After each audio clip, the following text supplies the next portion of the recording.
Бүгінгі қозғайып тұрған тақырыбымыз мына гленттің жалпы құрылысы. Бұл пилник. Бұны өлшемдері бойынша мына жерде кесетін боламыз кабельдің сыртына байланысты, сыртқы өлшеміне байланысты. Содан соңғы бөлігі прижимной гайка, наружная оболочка. Бұл мұндай ішіндегі резинкасымен.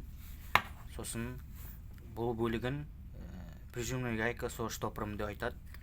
Және де бұда кольца, конусный кольцо мен бірге орналасады. Бұл жерде орналасады. Бұл конусный кольцо, бұл сол конусный кольцоның шайбысы.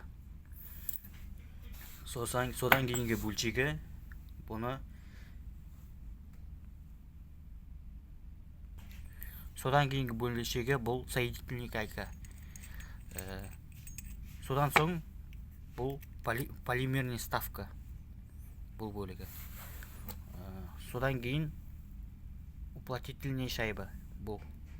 Және де бұл жерде екіншісі тағы да арасында металлический шайба болады. Металлический шайба. Содан соң тағы да уплотнительный шайба. Содан кейін бұл бөлікті штуцер дейді.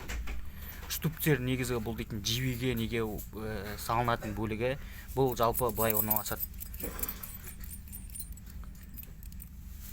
Бірінші бұл лепесток, немесе бұны кольцо заземление деп айтады. Бұны осылай саламыз. Содан кейін IP шайба, немесе полимерный шайба. Содан кейін барып әртүрлі қолдануына байланысты, жеріне байланысты царапающий шайба болады. Шайбаны саламыз. Содан кейін ең соңғы гайка, контргайка салынады.